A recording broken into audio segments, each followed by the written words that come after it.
South ఇండియాలోనే అతి తక్కువ ధరలకి రత్నాలనందించే ఏకైక సంస్థ 6JVR. ఆంధ్రప్రదేశ్ ప్రభుత్వ ప్రతినిధులుగా ముఖ్యమంత్రి చంద్రబాబు నాయుడు అలానే ఐటీ శాఖ మంత్రి నారా లోకేష్ ఇతర ప్రతినిధులతో కలిసి దావోస్ పర్యటన చేశారు. కానీ ఇతర రాష్ట్రాలు లక్షల కోట్లలో ఒప్పందాలు చేసుకుంటే ఏపీ చేసుకుంది శూన్యం అనేటువంటి విమర్శ ఎదుర్కొంటున్నారు. 1995 నుంచి దావోస్ వెళ్ళి డార్లింగ్ ఆఫ్ దావోస్ అని పిలిపించుకుంటున్నటువంటి చంద్రబాబు నాయుడు ఎందుకు ఇలాంటి పని చేశారు అనేటువంటి సందేహం ఎవరికైనా వస్తుంది. కానీ చంద్రబాబు నాయుడు పక్కా ప్రణాళికతోనే ఈ అంశాన్ని ఆయన ఈ అమలులో చేసినట్టుగా అర్థమవుతుంది. ఎందుకంటే ఆయన చెప్పినటువంటి మాటలు అలానే లోకేష్ చేసినటువంటి కొన్ని ట్వీట్లు డీకోడ్ చేస్తే ఆంధ్రప్రదేశ్కి పారిశ్రామికవేత్తల్ని స్వయంగా వీరిద్దరూ అక్కడికి వెళ్ళి ఆహ్వానించినట్లుగా సమాచారం అవుతుంది. అలానే అధికారులకి ఇప్పటికే ఒక క్లారిటీ ఇచ్చారు. రాబోయేటువంటి అతి సమీప సమయంలోనే ప్రఖ్యాత కంపెనీలకు చెందినటువంటి సీఈఓలు ప్రెసిడెంట్లు ఆంధ్రప్రదేశ్ని సందర్శించబోతున్నారు. వారి అవసరాలకు తగ్గట్టుగా కావాల్సిన ప్రణాళికను సిద్ధం చేయడం, వారి ప్రాజెక్టులు ఆంధ్రప్రదేశ్కి ఏ విధంగా అయినా ల్యాండ్ అయ్యే విధంగా చూడడం ఒక ప్రథమమైనటువంటి టాస్క్గా ఏపీ సీఎం చెప్పినట్టుగా తెలుస్తుంది. ఇదే క్రమంలో నారా లోకేష్ చేసినటువంటి ఒక ట్వీట్ చూస్తే ఆంధ్రప్రదేశ్ రాజధాని అమరావతిలో అతి భారీ విమానాశ్రయం, అంతర్జాతీయ స్థాయి విమానాశ్రయం, అది కూడా దుబాయ్ తరహా విమానాశ్రయం రాబోతున్న సంకేతాలు స్పష్టంగా కనిపిస్తున్నాయి. ఎందుకంటే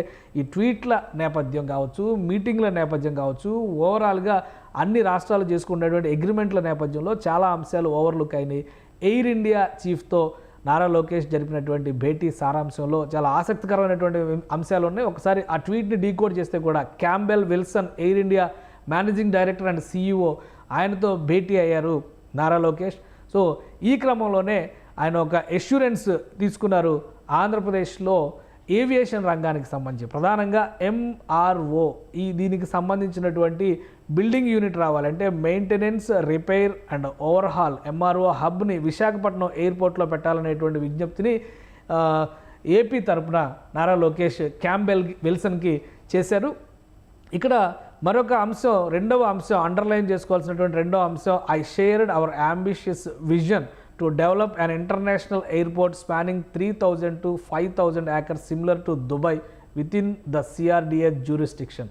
ఇక్కడ అమరావతి అనేటువంటి ఒక పదం ఉపయోగించుంటే ప్రతి ఒక్కరు కూడా అటెన్షన్ విశాఖ కంటే కూడా అమరావతి వైపు వెళ్ళి ఉండేది. కానీ సిఆర్డిఏ అనేటువంటి పదాన్ని ఉపయోగించడం వలన ఇది అమరావతి పైన ఫోకస్ పడలేదు. ఎక్కువ మంది ఎంఆర్ఓ హబ్ కింద విశాఖ ఎయిర్పోర్ట్ని, విశాఖ పరిసర ప్రాంతాలను చేయాలనేటువంటి విజ్ఞప్తినే పరిగణలో తీసుకున్నటువంటి దాఖలాలు కనిపిస్తున్నాయి. అయితే అమరావతిలో ఒక అంతర్జాతీయ విమానాశ్రయాన్ని ఏర్పాటు చేయాలనేటువంటి ప్రతిపాదన, అంటే విజయవాడ ఇంటర్నేషనల్ ఎయిర్పోర్ట్తో సంబంధం లేకుండా అమరావతి కోసం ఇటువైపున అమరావతి సీడ్ యాక్సిస్ రోడ్డు, ఇప్పుడు సీడ్ క్యాపిటల్ ఏరియాకి పశ్చిమ దిక్కుగా ఒక కొత్త ఎయిర్పోర్ట్ డెవలప్ చేయాలనేటువంటి ప్రతిపాదన గతంలో కూడా చంద్రబాబు నాయుడు ప్రభుత్వం చేసింది. కానీ వైబిలిటీ పరంగా చూసినప్పుడు ఇది ఎంతవరకు సాధ్యమవుతుంది అనేటువంటి విషయాన్ని దృష్టిలో పెట్టుకొని కొంత పెండింగ్లో పెట్టారు. ముందు అమరావతి నగర నిర్మాణం జరిగిన తర్వాత ఎలాంటి అంశాలపైన ఫోకస్ పెట్టాలనేటువంటి సూచన కూడా కొంతమంది చేసినటువంటి పరిస్థితి ఉంది. అయితే ఇప్పుడు సిఆర్డిఏ పరిధిలో ఈ నిర్మాణాన్ని తీసుకురావడం ద్వారా, అంటే ఎయిర్పోర్ట్ని పెట్టాలనేటువంటి ప్రతిపాదనను తీసుకురావడం ద్వారా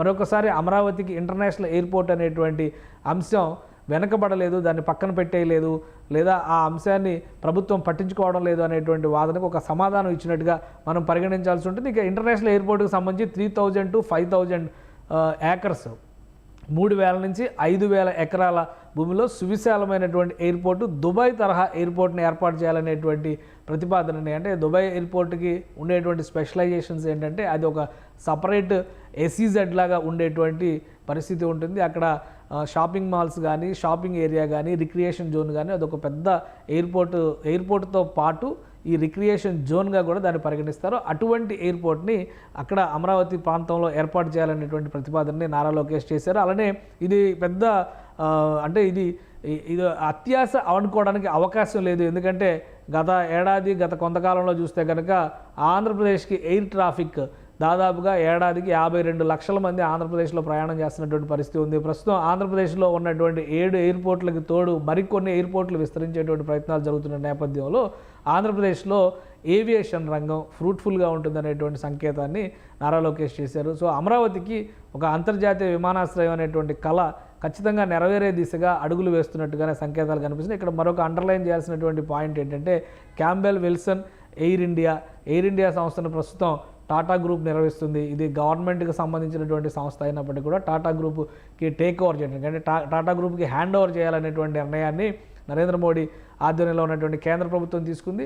సో ఆపరేషన్స్ మొత్తం కూడా టాటా గ్రూప్ చేతిలోనే. టాటా గ్రూప్కి ఆంధ్రప్రదేశ్ ప్రభుత్వానికి సత్సంబంధాలు ఉన్నటువంటి మాట ఎవరు కొట్టిపడేయలేనటువంటి అంశం. అలానే టీసీఎల్ లాంటి సంస్థ ప్రభుత్వం మారిన వెంటనే పెద్ద ఎత్తున టీసీఎల్ సంస్థ 40,000 ఉద్యోగాలు ఇచ్చే విధంగా ఒక ప్రణాళికతో ముందుకు రావడం, అలానే 20,000 ఉద్యోగాలు ఇచ్చే విధంగా ఒక ప్రణాళికతో ముందుకు రావడం. మరోవైపు నుంచి చూస్తే రెన్యూవబుల్ ఎనర్జీలో 40,000 కోట్ల రూపాయల పెట్టుబడులు పెట్టడానికి టాటా సంస్థ సుముఖత వ్యక్తం చేయడం చూస్తే ఎయిర్ ఇండియాకి చేసినటువంటి ప్రతిపాదన రాబోయే రోజుల్లో కార్యరూపం దాల్చడానికి అవకాశాలు పుష్కలంగా ఉన్నట్టుగా కనిపిస్తుంది. ఒకవైపు విశాఖలో ఎంఆర్ఓ హబ్, మరోవైపు అమరావతిలో అంతర్జాతీయ విమానాశ్రయం, ఈ రెండింటినీ కూడా బ్యాలెన్స్డ్గా తీసుకొచ్చేటువంటి ప్రయత్నాలు ఆంధ్రప్రదేశ్ ప్రభుత్వం చేస్తుంది. నారా లోకేష్ అమరావతి అంటే మంగళగిరి గన్నవరం చేరుకున్న తర్వాత కూడా ఈ అంశాలకు సంబంధించి, ఎందుకంటే చంద్రబాబు నాయుడు ఉన్నతాధికారులతో ఆల్రెడీ 3 రోజుల పాటు జరిగినటువంటి సదస్సుల్లో చర్చించినటువంటి అంశాలు, రౌండ్ టేబుల్ కాన్ఫరెన్స్ల సారాంశం అన్నీ కూడా అధికారులకు వివరించారు. సో ఒక ప్రణాళికాబద్ధమైనటువంటి ప్రాజెక్ట్ రిపోర్ట్ని తయారు చేసుకోవాలి. వచ్చేటువంటి సీఈఓలు వాళ్ళ రిక్వైర్మెంట్లకు తగ్గట్టుగా ఆంధ్రప్రదేశ్లో షోకేస్ చేయాల్సినటువంటి వనరుల్ని లిస్ట్ అవుట్ చేయాల్సిన ఆవశ్యకతని ఏపీ సీఎం ఇప్పటికే తెలియజెప్పిన నేపథ్యంలో రాబోయేటువంటి రోజుల్లో ఇండస్ట్రియలైజేషన్ అండ్ ఇన్వెస్ట్మెంట్ పాలసీస్ విషయంలో ఆంధ్రప్రదేశ్లో పెద్ద ఎత్తున ఈ అంతర్జాతీయ స్థాయి ఎంఎన్సీలకు సంబంధించినటువంటి ప్రతినిధి బృందాల పర్యటనలు ఉండేటువంటి అవకాశాలు పుష్కలంగా కనిపిస్తున్నాయి. ఇక ఏపీ సిఆర్డీఏ పరిధిలో, రాజధాని ప్రాంత పరిధిలో ఎయిర్పోర్ట్ అనేటువంటి కళని ఎంత త్వరగా ముందుకు తీసుకెళ్తారో వేచి చూడాల్సినటువంటి అంశంగా కనిపిస్తోంది. అమరావతి కోరిక కూడా తీర్చామబ్బా.